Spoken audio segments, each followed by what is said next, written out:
Despiertas con el sonido suave, que no deja de ser desagradable, de alguien vomitando en el callejón bajo tu ventana. Ventana es una palabra generosa. Es un hueco cubierto con un trozo de tela clavada a la madera.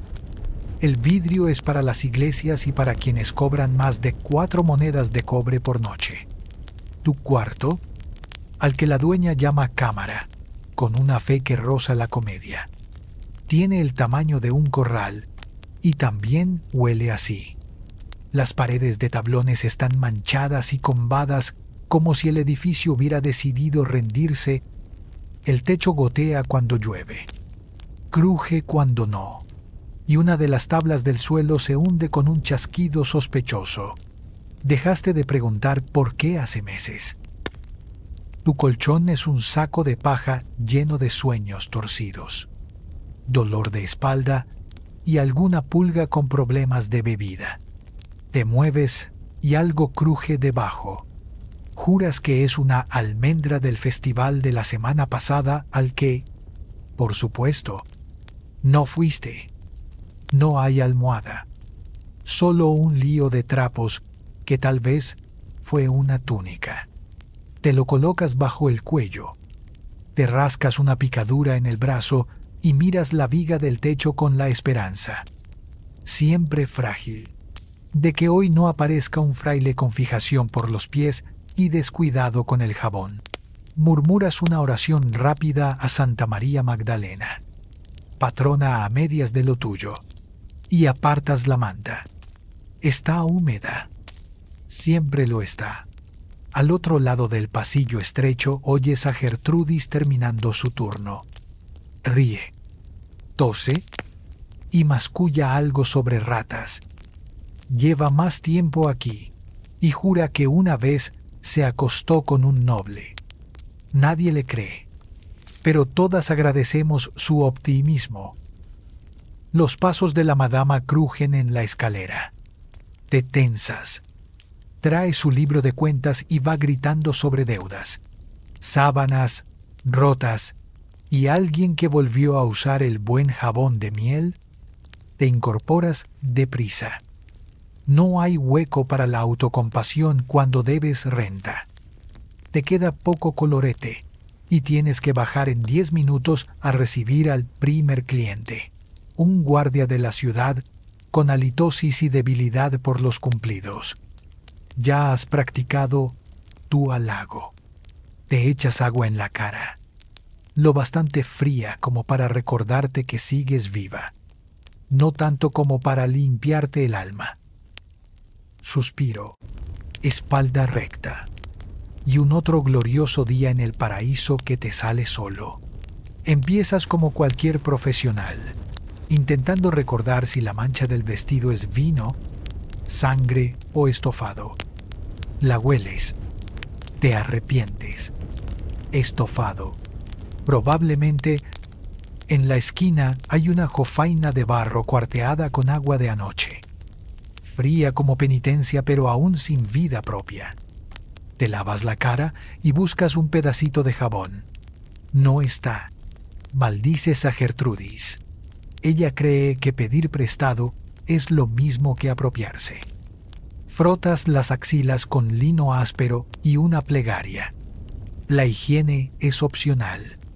El olor, inevitable.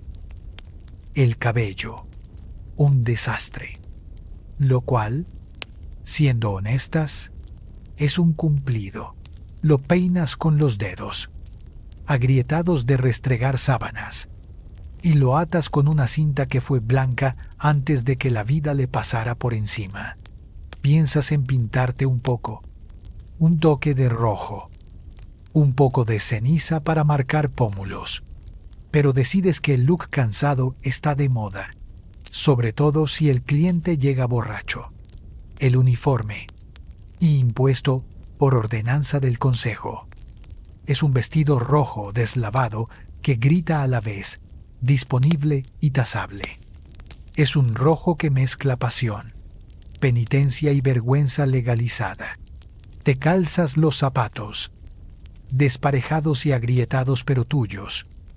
y sales al pasillo, donde el aire huele a col hervida y malas decisiones. Antes de bajar te miras en el espejo, que es una plancha de metal pulido clavada a la pared. Sonríes. Suficiente. Has perfeccionado el arte de parecer interesada mientras te vas a otro sitio por dentro. Es tu habilidad más vendible. Bajas la escalera entre olor a cerveza barata, botas embarrando el suelo y un presentimiento certero de que alguien ya vomitó en la chimenea. Lunes. Tu primer cliente llega cuando las campanas acaban de dar prima. Es temprano, entusiasta, y huele a harina y a alguien que suda por oficio. Lo reconoces. El panadero de 2 calles arriba. Mediana edad. Casado y convencido de que eres su preferida. Entra con una sonrisa torcida y una hogaza caliente. Como si los carbohidratos fueran moneda. Técnicamente la madama acepta pan. Técnicamente también se lo come a escondidas. Y luego te dice que sigues atrasada. Lo conduces a tu cuarto, todavía aireado del enjuague con vinagre de anoche. Elogia tu pelo, que está grasiento, tu piel, que luce manchitas, y tu vestido, que es reglamentario y huele leve a cebolla hervida. Agradeces igual. El halago es la divisa real. Se desnuda con urgencia de quien cree que compite en una carrera que nadie corre. La túnica al suelo. Las calzas cuelgan tristemente. Pregunta si lo recuerdas de la semana pasada. Mientes y dices que sí. Se ilumina. Cumplís el rito. Tú finges que es encantador. Él finge que es impresionante. Dura lo que tarda un monje en encender una vela y queda boca arriba, sin aire y lleno de cumplidos. Sonríes con profesionalidad, como santa que ya lo ha visto todo. Se queda un rato a hablar de su esposa, que no lo entiende. Asientes con compasión calculando si la hogaza ya cogió moho. Antes de irse, deposita el pan en la mesa como si ofreciera un tesoro. Está caliente. No puedes enfadarte. Pan es pan. Y no pruebas nada caliente desde la última fiesta.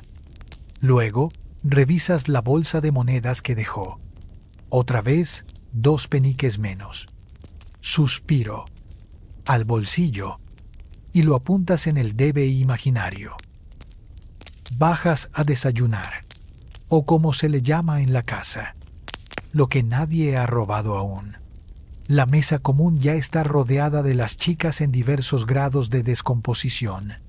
Margarita se saca paja del pelo. Beatriz se hiela un moretón con una hoja de col. Gertrudis está demasiado contenta. Síntoma de que alguien importante le pagó con moneda de verdad. Te sientas y examinas la oferta. Costras de pan duro. Un trozo de queso amarillo que suda, aunque haga frío, y media cebolla cocida. Hay una jarra comunal de cerveza aguada, tibia y turbia como el porvenir. Rompes un pedazo de pan tratando de no romperte un diente. Margarita te pasa la jarra. Dudas. Su tos de la semana pasada sonaba a plaga. Bebes igual. O eso o comerte la cebolla cruda. Y aún tienes clientes. La conversación corre como el río. Lenta, sucia y con cosas raras flotando. Gertrudis cuenta a gritos que un caballero lloró y pidió que lo abrazaran. Beatriz jura que vio a la esposa del alcalde salir por la puerta de atrás. Nadie pregunta. Nadie quiere saber. La madama aparece como recaudadora entre la niebla. Ve el pan. Se queda con el último pedazo decente y anuncia que esta semana viene el inspector del consejo. Los gemidos ruedan por la mesa. Toca fregar, remendar de verdad, y fingir que las paredes no están criando vida. Miras la corteza que queda y te la deslizas por la manga para luego. La desesperación es buen tupper. Apenas empiezas a disfrutar del queso, quizá moho, quizá sazón, suena la campanilla de la puerta. Nuevo cliente. Masticas rápido, tragas más rápido y te arreglas el vestido para que parezca menos que dormiste con él. Que sí, el día apenas arranca y ya racionas migas y contemplas tus decisiones vitales. Y aún no aparece el clérigo. Mientras te ajustas el corpiño con una mano y con la otra pescas migas de la manga. Gertrudis suelta un suspiro dramático. Volvió. Anuncia. Todas se quedan quietas. Margarita se atraganta con la cebolla. Beatriz murmura. Por tercera vez esta estación. La picazón. Gertrudis pone una mano en la cadera y otra en su escote exagerado. Vino con venganza.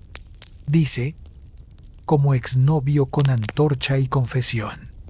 Nadie se sorprende. Gertrudis es un aviso ambulante envuelto en rouge y malas decisiones. Jura que fue el mercader extranjero de las botas forradas en piel.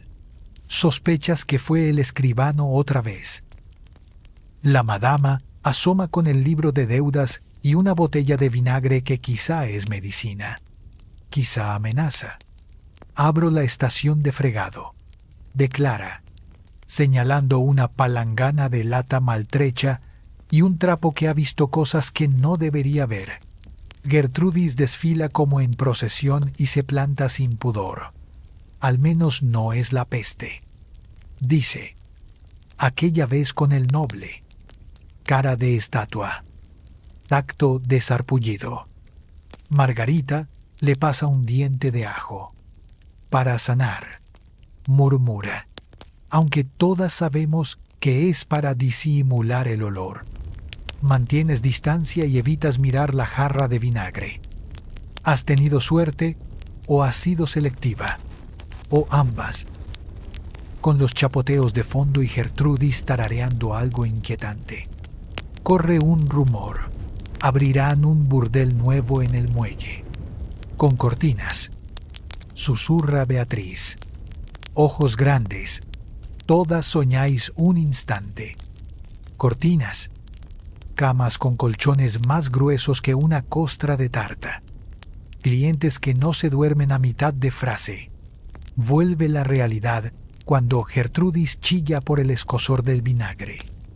Haces una mueca. La madama pone los ojos en blanco y al fondo suena una campana. Como si hasta Dios llevara la cuenta. Agarras tu bolso. Suspiras y te preparas para el siguiente. A poder ser sin joyas raras. Justo cuando contemplas robar una siesta o una mordida al pan escondido, la puerta se abre y entra el sobrino del obispo. Siempre igual, nervioso, con una frasca de vino sacramental y cara de culpa de recaudador y perro que se comió el asado. Va de gris clerical, capucha grande y vergüenza en cada paso. La paz sea contigo, murmura, creyendo que así legitima su visita. Y también con tu moneda. Respondes dulce. Jura que solo viene a confesarse, como las otras 12 veces.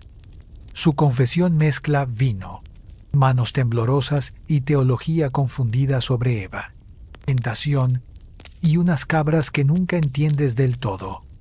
Trae regalo.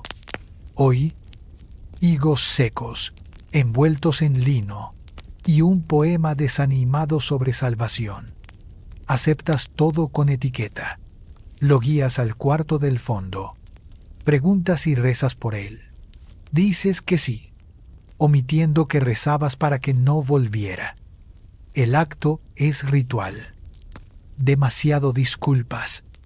Sorprendentemente rápido y rematado con su promesa de no regresar.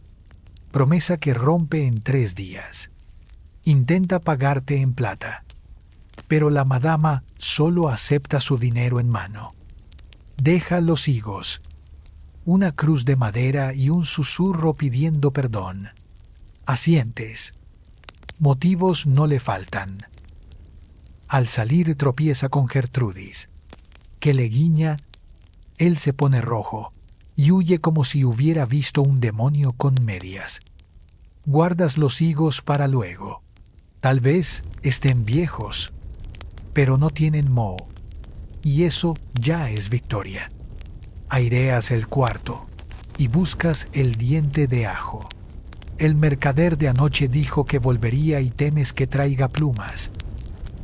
Te sientas por fin junto al hogar con tu cerveza tibia y estiras los pies, cuando irrumpe Beatriz con un pliego doblado como si fuera una carta magna. Es para ti, dice con sorna, de tu admirador secreto. 6 hombres saben escribir en el barrio y 4 están casados. Uno es el obispo y el último es el escribano que casi cae en un gallinero recitando latín. Desdoblas el papel con el entusiasmo de abrir pescado pasado. Parece tinta. Podría ser jugo de remolacha. La letra es ambiciosa. Algunas letras van al revés. Otras quizá ni son letras. Lees en voz alta. Oh llama más hermosa. Tu pelo rojo como estofado nocturno cuando todos están saciados. Sueño contigo a la luz de vela. Entre ratas y mordidas. Beatriz se limpia una lágrima de risa. Le das la vuelta buscando remate. Nada.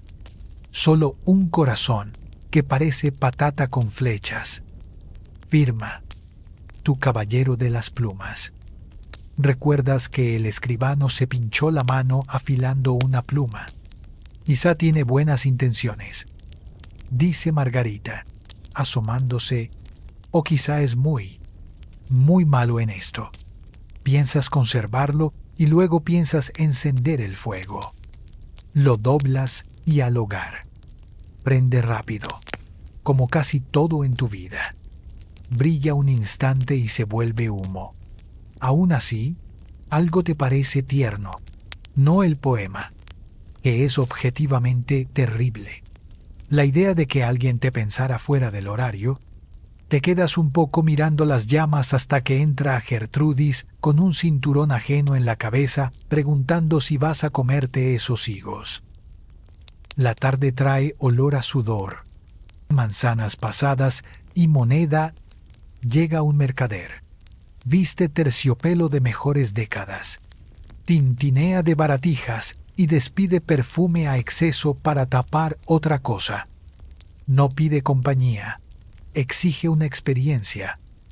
Usa la palabra exótica. No explica. Sorpréndeme.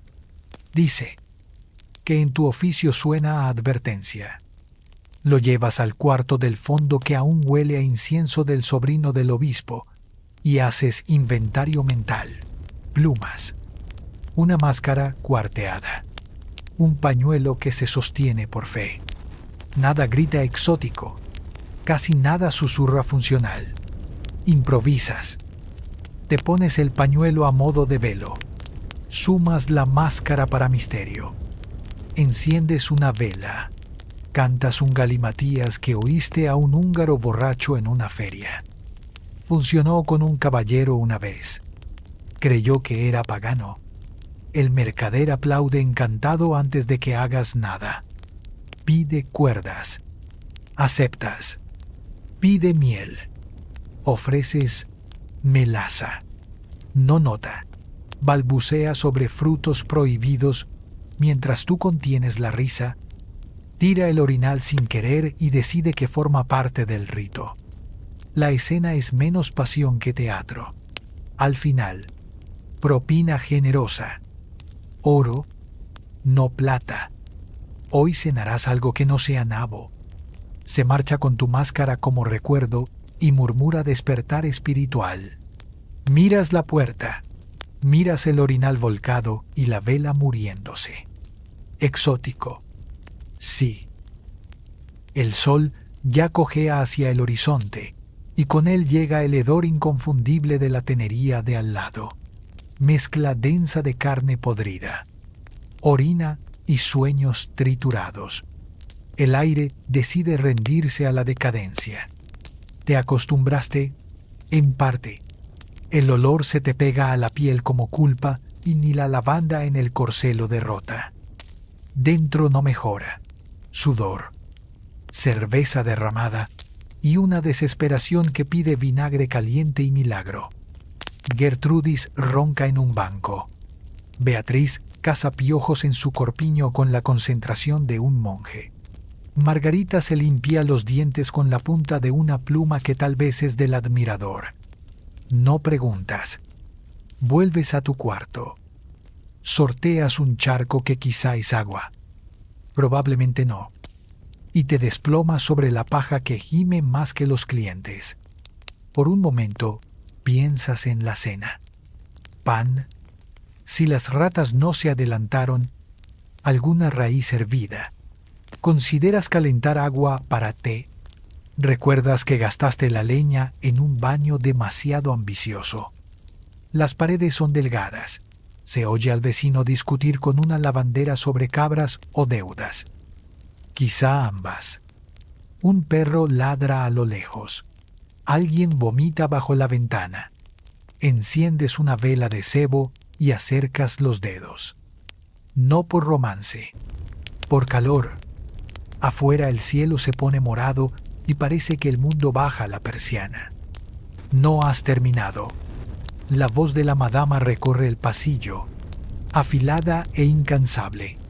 Arriba. Viene otro.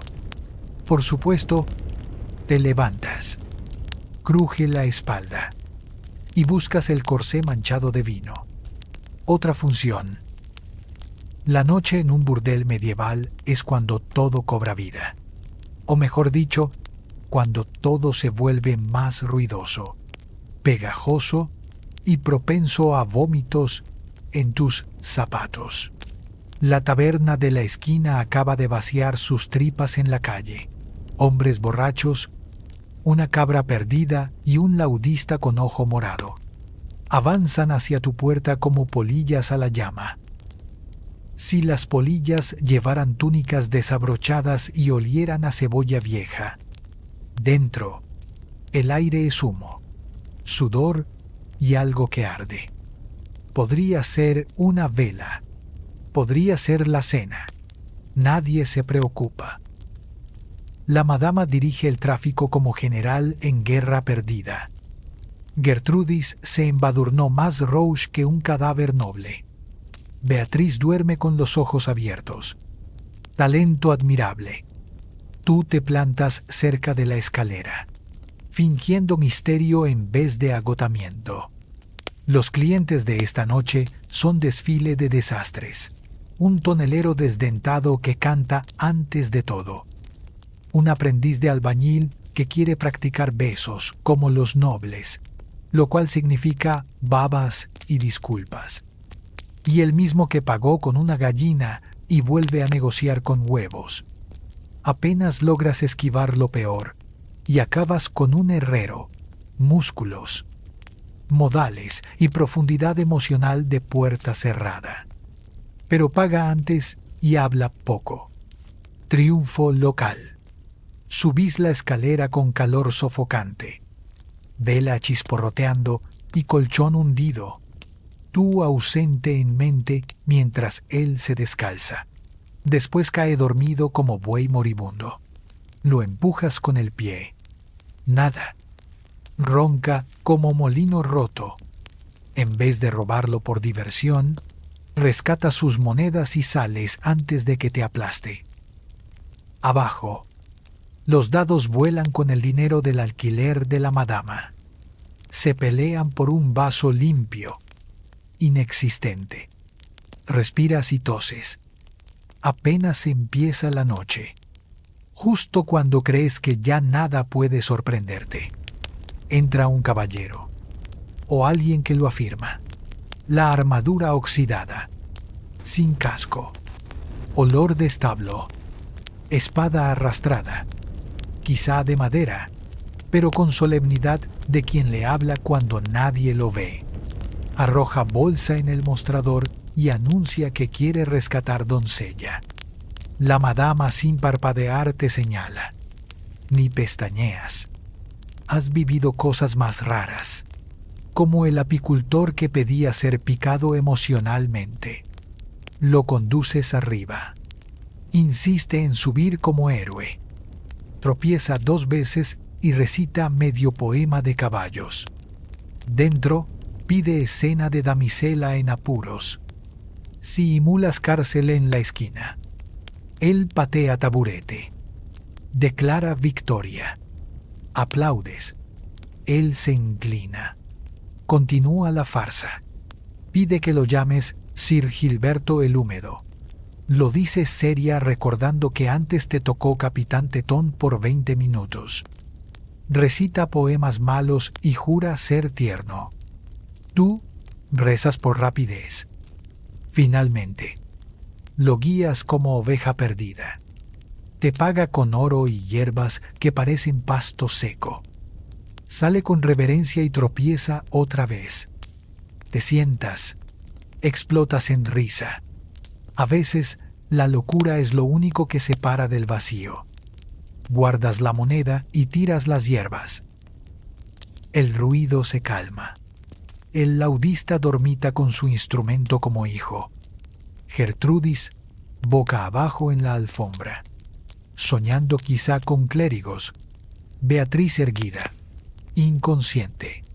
La madama cuenta monedas maldiciendo en 3 lenguas. Tu cuarto callado salvo por goteo del techo y crujidos de madera arrepentida. Enciendes tu última vela. Trozo que huele a grasa rancia. Piso frío. Pies cansados. Quitarte el corsé es como desarmar bomba. Caída al colchón que ya es enemigo íntimo. Casi duermes cuando oyes chillido. Ratas. 2 ojos brillan desde el baúl. Una tiene cicatriz. Se llama Roberto. Le tiras corteza dura y corre tras ella con orgullo diminuto. Apuntas poner trampa de vinagre mañana, sabiendo que fallará. Abajo alguien gime. Silencio después. Exhalas. Cabello a humo. Espalda de siglos. Alma que se fue hace 4 clientes. Pero hay calma extraña. Clientes fuera. Locura en pausa. La ciudad quieta. Comes los higos secos del sobrino del obispo. Viejos, pero dulces. Te cubres con manta raída. Mañana otra vez. Ahora dejas que el sueño llegue. Tosco como saco de harina en la cabeza. El cuerpo se rinde antes de que termines de contar dolores. Sueñas raro castillo limpio. Seda. Cama que no cruje. Uvas. Música. Un hombre con todos los dientes, recitando poesía que no rima amor con paloma. Vino que no sabe a calcetín hervido. Paraíso. Y gritos. Despiertas golpeándote contra la viga baja de siempre. Maldices. Ya sabes quién es. Gertrudis otra vez. Discutiendo con la madama por un noble. Un zapato perdido y 2 patos en orinal. Te tapas con paja. Solo logras nariz llena de heno y bicho sospechoso. Los gritos crecen. Un choque. Dijiste que eras estéril. Te incorporas con corazón de asedio. Dormir de nuevo imposible salvo que te golpeen con un laúd. La vela apagada. Aire frío. Roberto roe tu ropa buena. Te envuelves en capa más parche que tela y asomas al pasillo. Beatriz come nabo como manzana viendo el pleito. Le doy 5 minutos. Dice, un candelabro vuela. Asientes. Vuelves a la cama. Sueños ya no. Pero quizá pronto callen. Tal vez Roberto deje tu calcetín. El amanecer se cuela por postigos como vecino entrometido. No dorado ni suave, gris, frío y olor a moho. Te sientas despacio para no recordarle a tu espalda el mercader sin ritmo. La paja marcó tu cara con líneas. Bordado medieval, cortesía de la pobreza. El pasillo más quieto, sin gritos, solo ronquidos en la despensa y chapoteo de orinal en el callejón. Los curtidores ya al trabajo. Olor que entra sin permiso. Hora de limpiar. El cuarto es campo de batalla. Sábanas urgentes. Cera en botas. Cama que huele peor que almohada. Una moneda escondida en rendija del suelo. Propina de Sir Gilberto el Húmedo, experto en sutileza. Juntas la ropa y la llevas a la pila donde Margarita canta sobre ahogar esposos infieles. El agua fría. Frotas como queriendo borrar recuerdos. El vino clerical, pegado como pecado, aparece pendiente ajeno, al bolsillo. Beatriz barre con mente en Venecia. La madama maldice tinta y cuentas. El desayuno carbonizado. Pan duro como arma.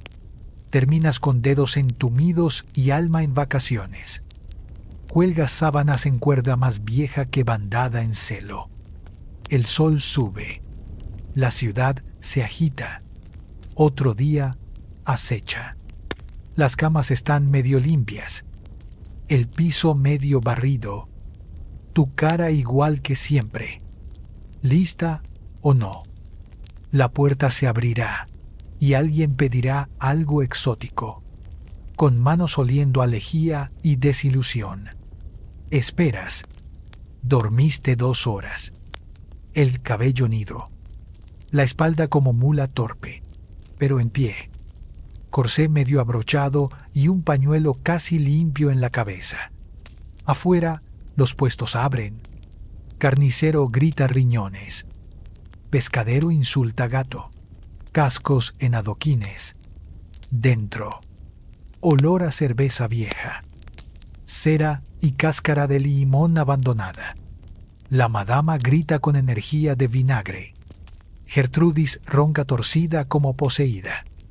Beatriz rasca picadura como enemiga personal.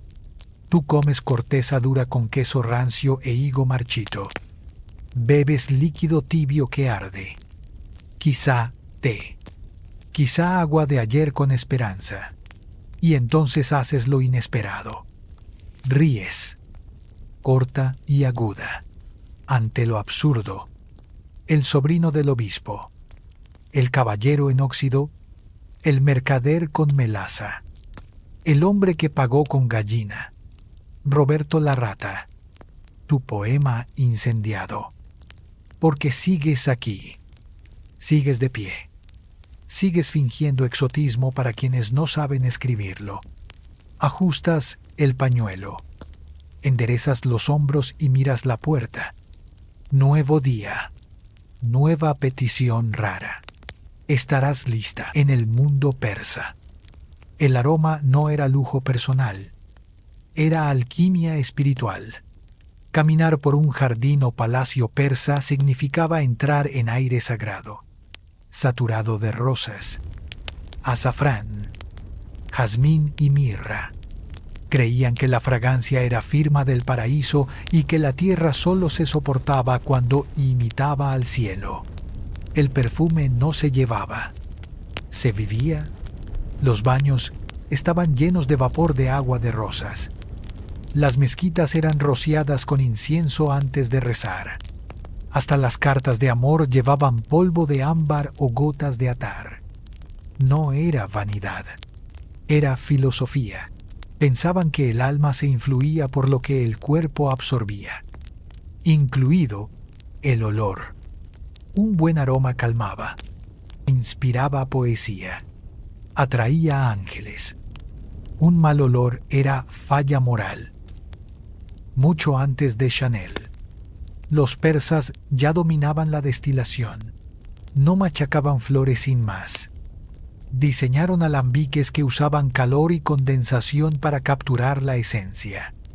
El padre de esta técnica fue Avicena, médico y sabio persa. Su método para extraer esencia de rosas puso base a la perfumería moderna. Pero no era solo cosa de reyes o sabios. En las calles se vendían frascos de aceite de rosas o agua de azahar. Comerciantes traían almizcle del Tíbet y olíbano de Arabia. La belleza y el aroma eran vistos como necesarios para la vida equilibrada. Para ellos, fragancia era identidad. Marcaba cómo entrabas a un lugar, cómo te recordaban, cómo te presentabas ante vivos y divinos. Un perfume podía bendecir, seducir o curar. Y si quedaba flotando tras tu marcha, no era solo química, era inmortalidad. La reina de la perfumería persa era la rosa de Damasco, cultivada en montañas de Irán por siglos. No se conformaban con triturar pétalos, buscaban el alma de la flor. Lo lograron con destilación al vapor en el siglo X gracias a Avicena. En vez de remojar en vino o aceite, calentaban suavemente pétalos en agua y recogían el vapor aromático. Ese vapor se condensaba en agua de rosas. Golab, un elixir precioso y pronto exportado. No solo perfumaba el cuerpo, se rociaba en casas, fuentes, comida y bebida, y se ofrecía a invitados. Enfriaba la piel, refrescaba el espíritu, protegía de males físicos y espirituales. En el sufismo simbolizaba amor divino, pero no solo la rosa brillaba. Usaron el mismo método con azahar, jazmín, lavanda y hierbas amargas. El objetivo era crear aromas que hablaran al corazón, elevaran el alma y equilibraran el cuerpo. La cosecha debía hacerse al amanecer, cuando el aceite estaba más concentrado. Familias enteras recogían pétalos y en horas estaban en alambiques de cobre. El proceso era lento y casi sagrado. Ciudades como Kashan, Shiraz e Isfahán se hicieron legendarias por sus artesanos del perfume. Llegaban viajeros desde India, Bizancio y Arabia para comprar atares puros. Juraban que una gota de aceite de rosa persa en seda duraba décadas. Ellos no embotellaban aroma, sino emoción y memoria. En Persia, el perfume era oración, desde ceremonias reales hasta devociones diarias. La fragancia tenía papel central. Ningún hogar estaba completo sin humo de oud, incienso o mirra. No era para impresionar, creían que atraía favor divino y alejaba mal. En el zoroastrismo, religión dominante antes del Islam, el aroma era ofrenda a Ahura Mazda. Los templos mantenían fuego no solo por luz, también por purificación. Echaban maderas y hierbas aromáticas como sándalo o tomillo para santificar el espacio. El humo era vehículo sagrado que llevaba plegarias. Con el Islam, el papel del perfume se profundizó. El profeta Mahoma lo llamó bendición. Los sabios persas mezclaron inciensos. Se perfumaban mezquitas antes del viernes, y el cuidado personal con aroma se volvió deber espiritual y social. Pero no se limitaba a templos. El aroma marcaba nacimientos con agua de rosas, bodas con azahar, muertos con mortajas perfumadas. Hasta libros y rosarios se ungían con aceites, porque todo merecía un poco de paraíso. Quemar bakur se volvió arte familiar, con recetas secretas de maderas y resinas para calmar, atraer o limpiar energías. No eran perfumes, eran intenciones flotando como oraciones invisibles. Los persas no llenaban de aroma sus días, tejían fragancia en el tiempo mismo. En las cortes persas, el perfume era política, lenguaje de poder, refinamiento y prestigio. Los palacios aqueménidas, sasánidas y safávidas estaban impregnados de fragancia a propósito. Cortinas de seda perfumadas, suelos rociados con agua de rosas. Hasta la tinta de decretos reales olía a azafrán.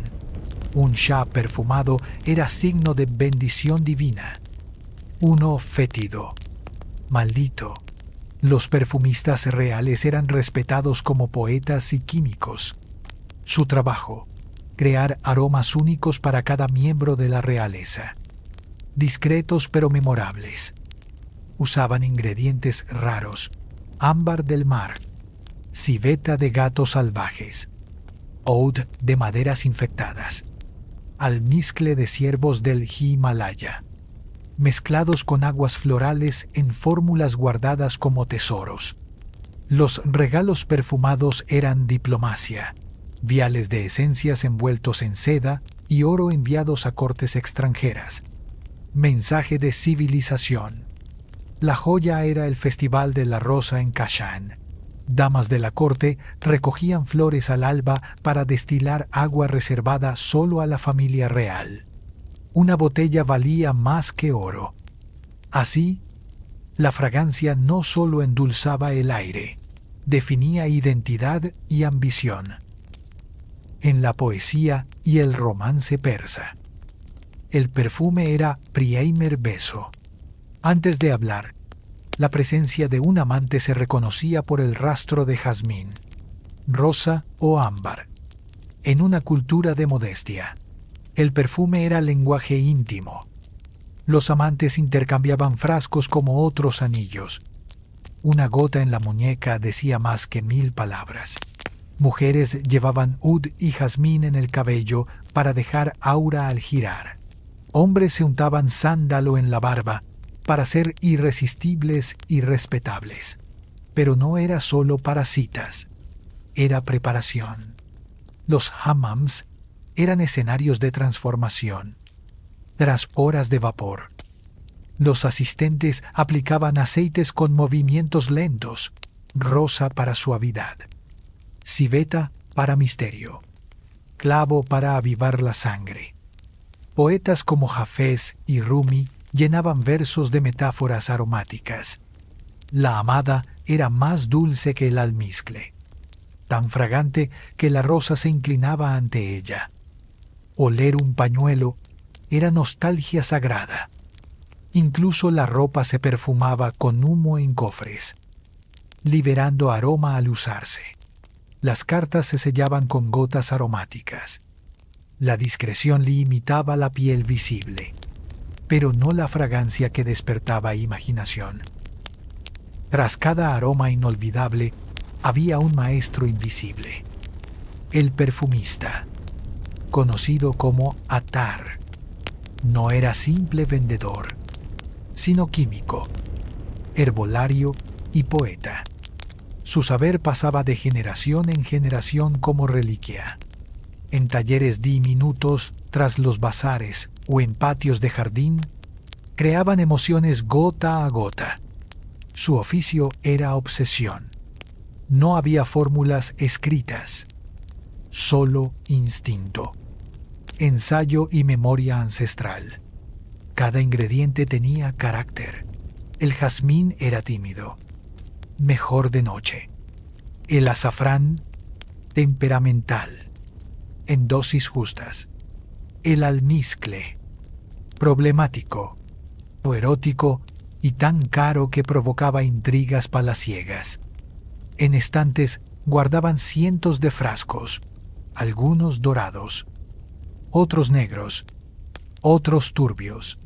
Contenían esencias de rosa, azahar, mirra, cardamomo, vetiver, cilantro, incluso cáscara de granada o almendra quemada. Con caligrafía persa se anotaba bueno para el corazón, para la alegría, para atraer al amado. Crear un perfume era ritual. Se comenzaba con nota base, profunda, como oud, y se elevaba con tonos florales o especiados en el medio. Al final, una nota ligera para deslumbrar, tal vez cáscara de cítrico o menta. Las recetas no se escribían, se recordaban en el cuerpo, como canción. Algunos atares eran tan célebres que nobles y poetas pedían mezclas a medida. Hazme un perfume para olvidar. O quiero oler como primavera en tormenta. El perfumista se encerraba y empezaba la alquimia. El resultado no era un olor, era un sentimiento embotellado. Sus obras no llevaban firma, pero vivían más allá. Una gota cambiaba el aire de un cuarto. Un soplo despertaba deseo. En un mundo donde la belleza se marchita y el oro se oxida, un aroma bien hecho era eterno.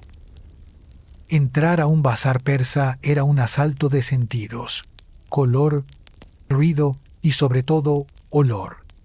No era solo mercado de especias y sedas, era museo vivo del perfume. Los aromas flotaban como rumores, atrayendo clientes sin gritos, solo con rastros invisibles de clavo, humo y rosa. Los vendedores, los entre especieros y boticarios, exhibían frascos de cristal de todos los tonos, ámbar, rubí, dorado pálido. No había marcas, cada frasco abierto para probar. Te ponían una gota de aceite de rosa en la muñeca. Agitaban un abanico y esperaban tu reacción. Regatear era parte del ritual. Pero no solo precio, se discutía origen, pureza, efecto, incluso estado de ánimo. Este huele como noche tras la lluvia. Decía uno, este es digno de una reina en su boda. Ofrecía otro, no comprabas aroma, comprabas historia. Los mercados más célebres estaban en Isfahán, Kashan y Shiraz. Kashan famosa por el agua de rosas, Shiraz por azahar y hierbas. Isfahán experimentaba mezclando oud con albaricoque o canela con violeta. Cada ciudad defendía su orgullo, acusando a otras de adulterar.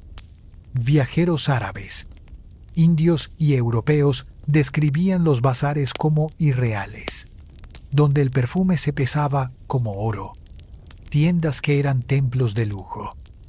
Pero también eran rutina popular. Ir al puesto de perfumes era hábito semanal. Los ancianos elegían aromas de madera para calma, jóvenes mezclas picantes para impresionar. Novias compraban jazmín y rosa.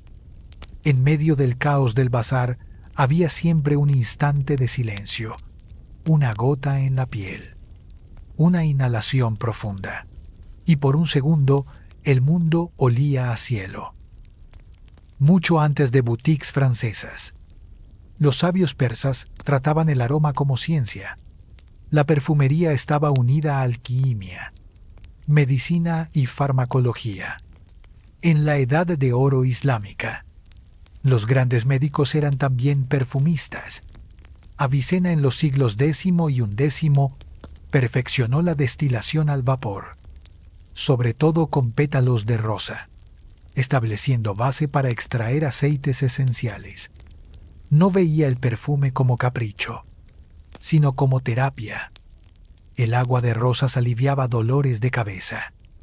Atar de azafrán levantaba la melancolía. El almizcle estimulaba el corazón. No eran supersticiones. Eran tratamientos anotados y difundidos hasta Europa. La palabra alquimia significaba transformar materia. Pero en perfumería esa transformación también era espiritual. Un puñado de pétalos convertido en gota de esencia era milagro. En laboratorios junto a madrazas u hospitales, Los estudiantes aprendían puntos de ebullición de hierbas, volatilidad de especias, propiedades de aceites. Clasificaban notas que se evaporaban rápido, como cítricos, y las que duraban, como ámbar. Con el tiempo, surgió el esquema de notas altas, medias y bajas que aún se usa. La ciencia no mató el alma del perfume, la elevó. Los sabios escribían que la fragancia aclaraba la mente para rezar y armonizaba cuerpo y espíritu. Hasta los reyes patrocinaban experimentos, mezclando lujo con descubrimiento. Persia regaló al mundo una tradición donde el perfume no era frívolo ni femenino, sino poderoso, en la frontera de medicina y poesía.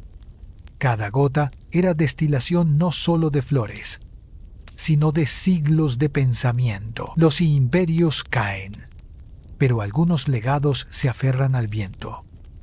La tradición persa del perfume, nacida en jardines, refinada en cortes y perfeccionada en laboratorios, aún perdura, no solo en Oriente Medio, sino en todo el mundo. Está en perfumerías francesas de lujo y en puestos callejeros de atares en Asia del Sur. Si un frasco contiene rosa, oud, jazmín o azafrán, seguramente murmura con acento persa. Las técnicas persas, como la destilación al vapor, la mezcla de notas y el uso de aceites, se convirtieron en cimientos de la perfumería moderna. Textos persas sobre botánica y alquimia fueron traducidos en Italia y Francia. Y el método de Avicena para obtener agua de rosas fue copiado hasta la industria cosmética global. Incluso hoy, perfumistas de nicho afirman inspirarse en Shiraz o en las tradiciones persas. Pero el legado no es solo técnico, es emocional.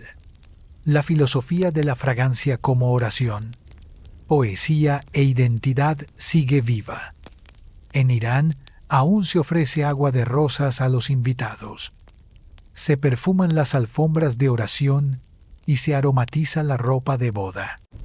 Los bazares continúan con sus frasquitos dorados atados a recuerdos y estados de ánimo.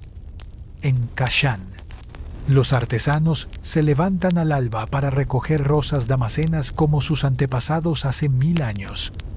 El Festival del Golab Kiri celebra cada año la destilación, atrayendo a multitudes que quieren respirar esa herencia viva.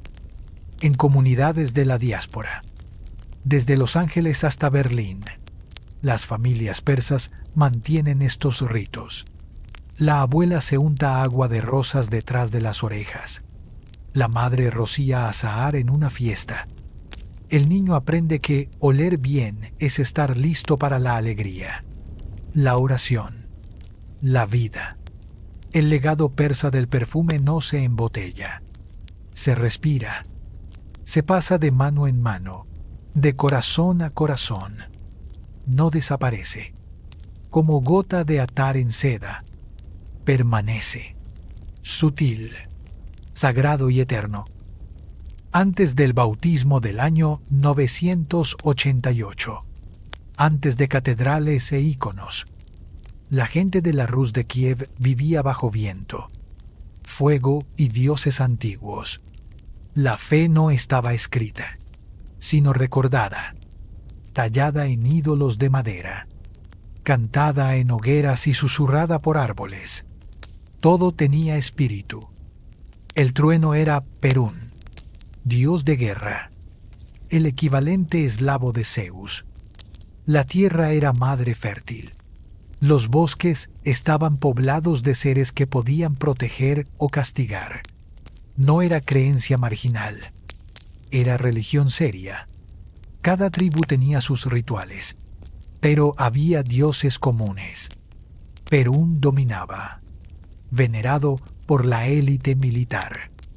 Dasbog, dios sol, daba vida y abundancia. Veles, dios de ganado, comercio y muerte. Era querido por campesinos y mercaderes.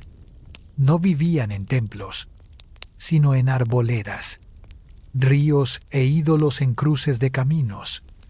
Los rituales eran banquetes, música y sacrificios, de animales y, según rumores, humanos. Era espiritualidad cruda y tribal. Cuando Vladimir llegó al poder a fines del siglo X, intentó unificar a sus súbditos con esa religión. Erigió un panteón en Kiev con Perún al centro. Hizo ofrendas y rituales, usando la fe como herramienta política. Pero no funcionaba. El paganismo carecía de autoridad central.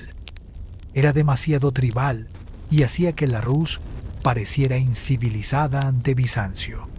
El califato islámico y los reinos cristianos, para tener legitimidad y alianzas, necesitaba algo más que dioses del trueno. Así, mientras el pueblo cantaba a Perún, Vladimir miraba a las religiones vecinas. Quería algo que diera prestigio, escritura, clero y poder. Paganismo no ofrecía código moral ni libros. Cristianismo, Islam y judaísmo sí, con ambición más que devoción. El príncipe pagano empezó a pensar en conversión. Para él, adoptar religión era estrategia, no fe. Hacia el 986 envió embajadores a estudiar religiones. Primero vieron Islam en los búlgaros del Volga. Era monoteísta y fuerte, pero prohibía vino. Beber es la alegría de la Rus, declaró Vladimir. Descartado. Luego fueron a cristianos latinos en Alemania. Tenían poder, pero sus ceremonias parecieron pobres. No vimos belleza, dijeron. Tampoco convenció. Después visitaron judíos jázaros. Pero Vladimir preguntó: si vuestro Dios os rechazó, ¿cómo lo adoraría yo? Fuera. Por fin llegaron a Constantinopla.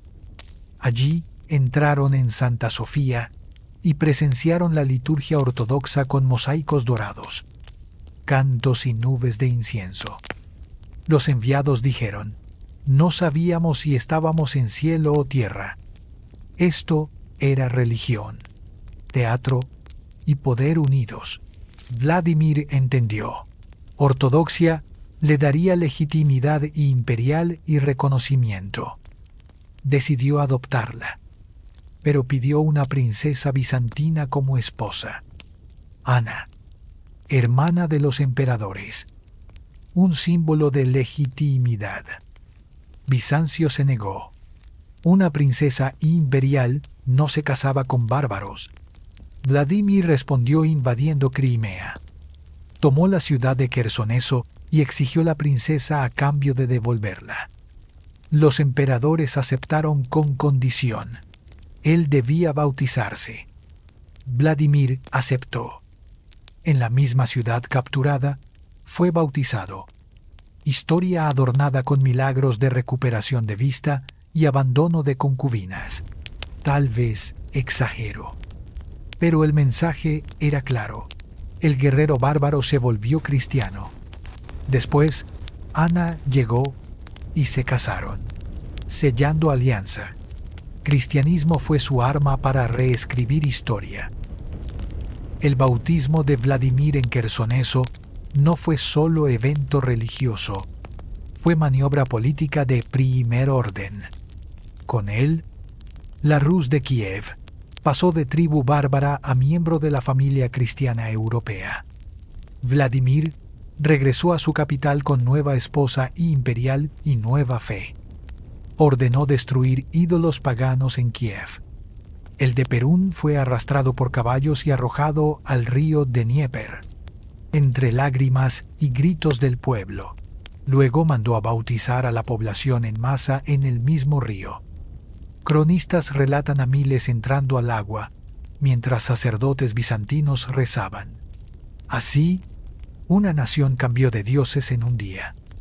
aunque en la práctica fue proceso lento y desigual. Muchos siguieron venerando bosques y espíritus domésticos en secreto. Pero oficialmente, la Rus era cristiana. La conversión trajo beneficios inmediatos.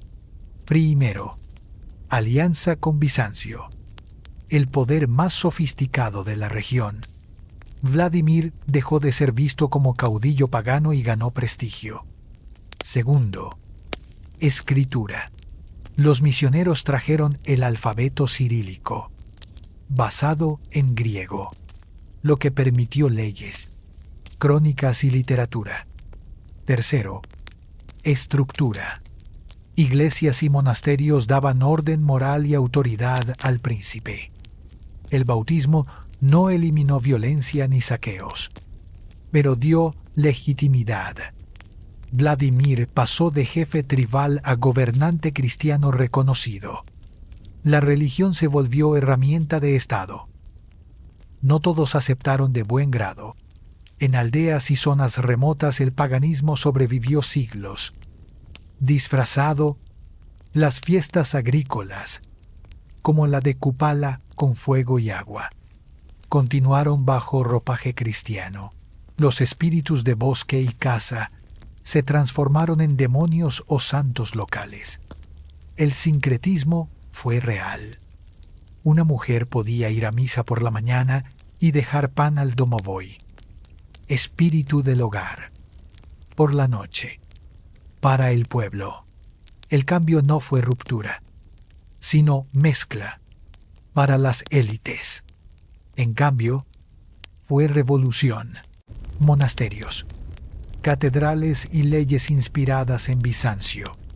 La Rus se conectó con el mundo ortodoxo, recibiendo arte, íconos y arquitectura de cúpulas doradas.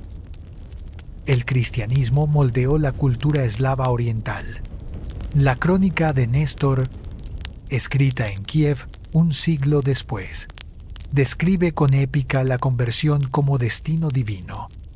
Los monjes copiaron textos griegos y los tradujeron, creando literatura religiosa y secular.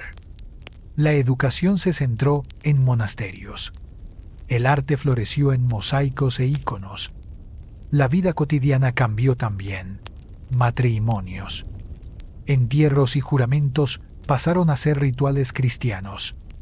La Iglesia introdujo normas sobre moral sexual, familia y propiedad.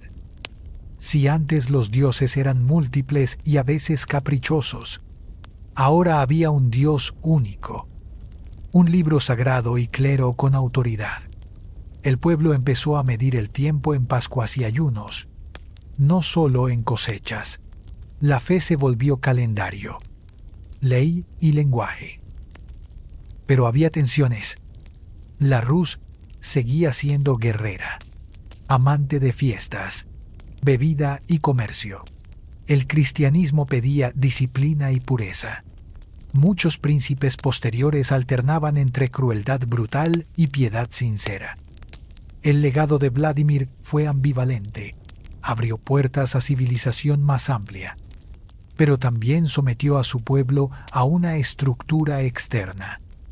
No obstante, la decisión aseguró que Rusia, Ucrania y Bielorrusia serían tierras ortodoxas y no islámicas o católicas.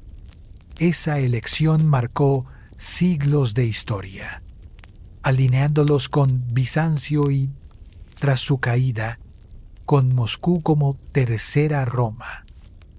Hoy, el bautismo de la Rus se recuerda como momento fundacional. En Kiev se alza monumento a Vladimir sosteniendo cruz, en Moscú también. Cada lado lo reclama como propio. Para la Iglesia Ortodoxa es triunfo espiritual.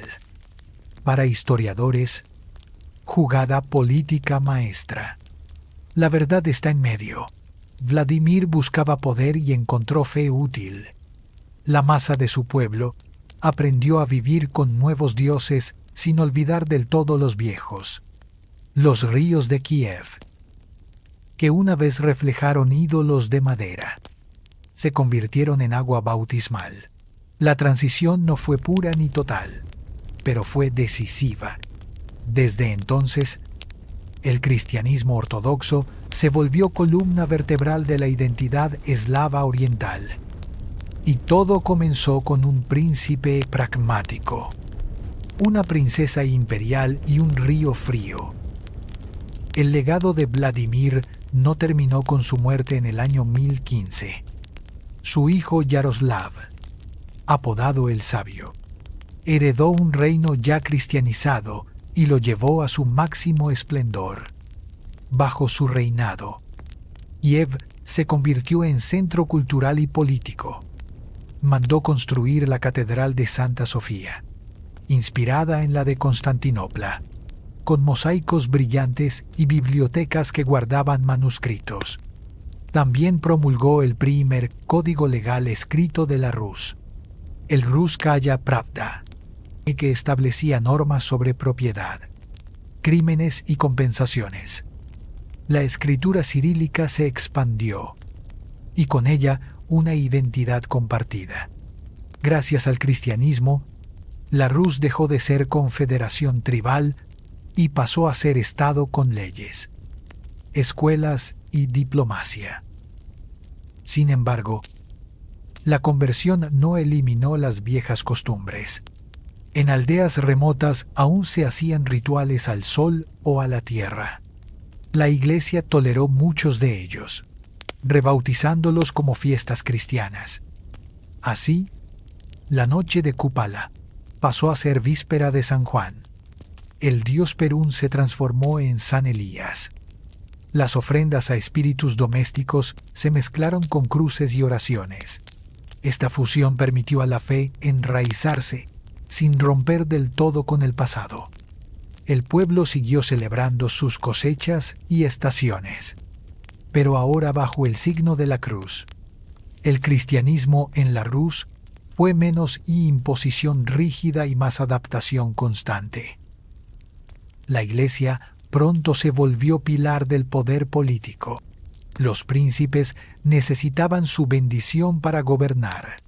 Los monasterios no solo rezaban, también administraban tierras, cobraban rentas y copiaban libros.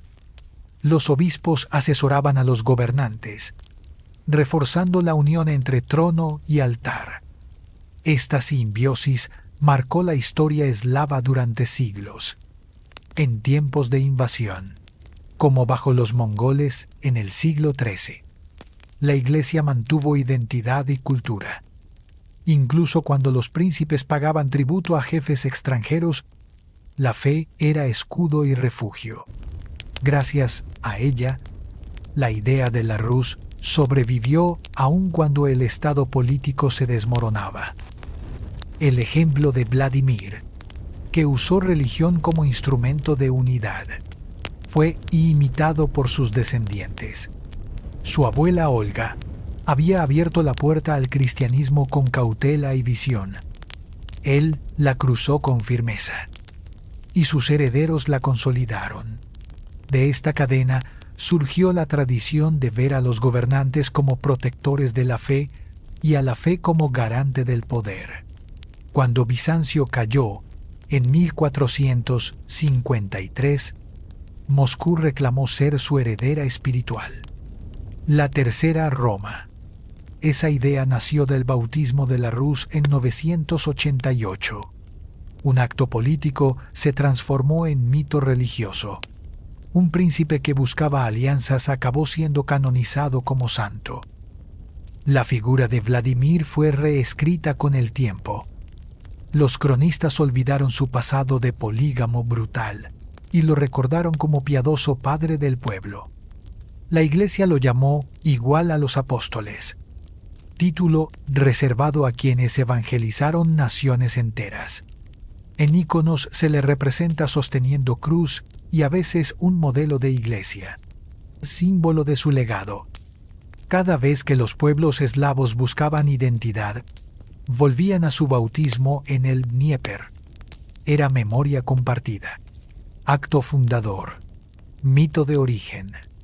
Incluso en la política moderna, tanto en Kiev como en Moscú, se celebra a Vladimir como héroe nacional, aunque cada uno reclame herencia distinta.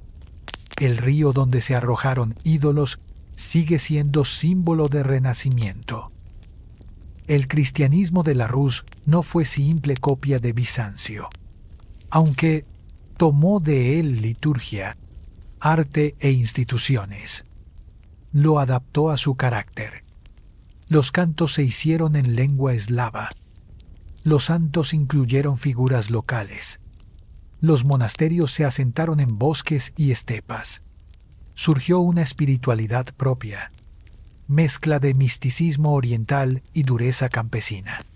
La fe no era solo dogma, era resistencia, belleza y comunidad. Y todo comenzó cuando un príncipe pragmático comprendió que para sobrevivir entre imperios necesitaba algo más que ídolos de madera. Necesitaba un dios que diera libros, prestigio y legitimidad. Ese dios llegó desde Constantinopla, pero echó raíces en la tierra negra de Kiev. La historia de la cristianización de la Rus no se puede separar de la figura de Olga, la abuela de Vladimir. Su vida fue puente entre el mundo pagano y el cristiano. Tras la brutal muerte de su esposo Igor a manos de los drevlianos, mostró una venganza tan implacable que asombró incluso a cronistas medievales. Quemó emisarios en un baño de vapor, masacró banquetes enteros y finalmente arrasó la ciudad de Izkorosten usando pájaros con fuego atado a sus patas. Fue sangre por sangre, pero también demostración de inteligencia política. Al consolidar el poder de Kiev, demostró que una mujer podía gobernar con la misma dureza que cualquier príncipe. Después de vengar a Igor, Olga no se limitó a ser regente pasiva. Reformó el sistema de tributos, creando puntos fijos de recaudación y organizando administradores. Con ello estableció las bases de una burocracia incipiente, alejando a la Rus de la arbitrariedad tribal. También reforzó relaciones exteriores. Viajó a Constantinopla, donde fue recibida con honores imperiales por el emperador Constantino VII. Allí se bautizó, tomando el nombre de Helena. Su conversión no fue simple gesto espiritual, fue también maniobra diplomática. Con ella abrió las puertas a vínculos más estrechos con Bizancio. Incluso rechazó con astucia una propuesta de matrimonio imperial, usando la misma teología cristiana en su favor. De regreso a Kiev, Olga intentó promover la nueva fe, construyó iglesias, apoyó misioneros y practicó abiertamente el cristianismo. Pero no forzó a su pueblo. Su hijo, Sviatoslav, siguió siendo pagano convencido, guerrero incansable que expandió la Rus a sangre y hierro. Olga toleró esa resistencia, consciente de que imponer la cruz demasiado pronto podía desestabilizar el reino. Optó por sembrar semillas para el futuro. Cuando murió en el año 969, pidió ser enterrada como cristiana. Así se convirtió en la primera santa de la Rus, canonizada como igual a los apóstoles. Su ejemplo no convirtió a su hijo, pero sí influyó decisivamente en su nieto Vladimir, que años más tarde culminaría el proceso. La memoria de Olga quedó grabada en dos planos. En el popular, como la viuda vengadora que redujo a cenizas a los drevlianos, símbolo de justicia implacable. En el espiritual, como la primera princesa en abrazar la fe de Bizancio, precursora de la conversión masiva. Su vida combinó fuego y cruz, violencia y visión. Gracias a ella, cuando Vladimir buscó religión para consolidar su poder, no partía de cero. Tenía un antecedente familiar y político que legitimaba la adopción del cristianismo. Olga había preparado el terreno, demostrando que se podía gobernar con dureza y a la vez mirar hacia Constantinopla en busca de prestigio y orden. La historia de la Rus está llena de figuras guerreras, príncipes que conquistaron ciudades y dejaron cadáveres, pero pocas dejaron huella tan profunda como Olga. Su gobierno mostró que la venganza podía transformarse en reforma y que una mujer en un mundo de hombres podía moldear el destino de una nación. Sin ella, quizá Vladimir no habría tenido el ejemplo de lo que significaba combinar pragmatismo con fe. El bautismo del Dnieper no se entiende sin el baño de sangre previo de Iskorosten. Ambos episodios, separados por una generación, forman parte del mismo relato, la transformación de un pueblo salvaje y dividido en un estado con aspiraciones de imperio. Olga y Vladimir representan dos etapas distintas de un mismo proceso, la lenta transición de la Rus desde la tribalidad pagana hasta la civilización cristiana. Olga encendió la chispa. Vladimir encendió la hoguera. Con el bautismo masivo del año 988, la Rus dejó de ser vista como frontera bárbara y se integró en el mapa espiritual de Europa. Pero no fue una conversión pura. Durante generaciones coexistieron rezos ortodoxos con supersticiones ancestrales. El campesino que acudía a misa también dejaba pan a los espíritus del hogar. La mujer que se santiguaba en la iglesia continuaba celebrando la fertilidad en los campos con ritos antiguos.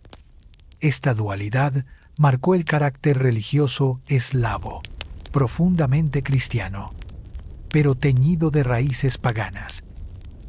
La consolidación del cristianismo trajo beneficios culturales inmensos. Kiev se convirtió en centro de arte, derecho y educación. Los monasterios eran bibliotecas vivientes, copiando evangelios y leyes. El alfabeto cirílico permitió a los pueblos eslavos orientales entrar en el mundo de la escritura, preservando crónicas como la de Néstor. La arquitectura cambió, levantando iglesias de piedra y cúpulas doradas. La música litúrgica, los íconos y los mosaicos crearon una estética propia, distinta de Occidente, pero igualmente refinada. La Rus ya no era un conglomerado de clanes, sino un estado que aspiraba a durar. Y todo ello gracias a la decisión de Vladimir, inspirada en la visión previa de Olga.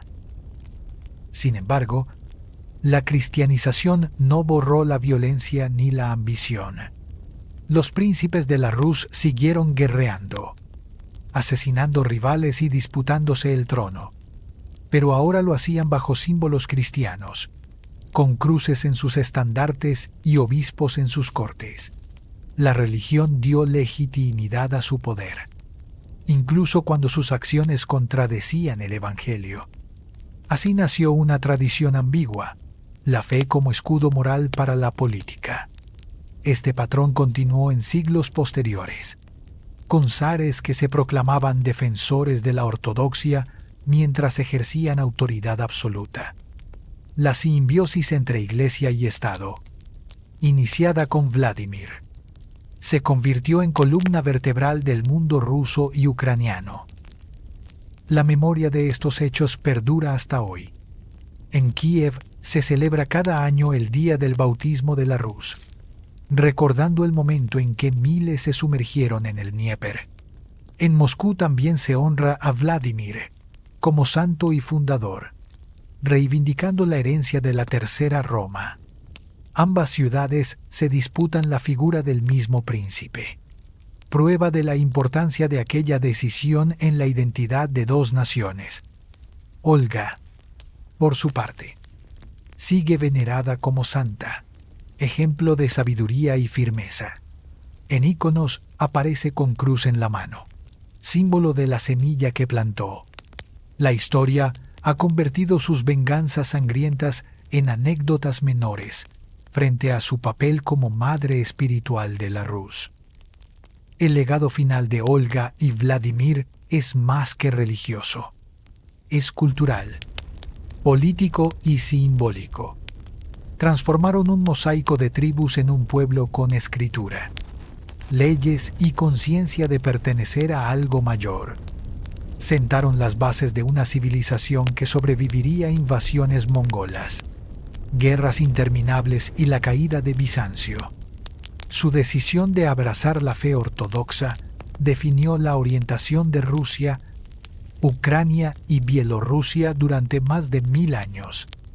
Y aunque sus métodos fueron distintos, fuego y astucia en Olga, diplomacia y bautismo masivo en Vladimir, ambos compartieron la misma visión, que el poder no se sostiene solo con espadas, sino también con símbolos y creencias.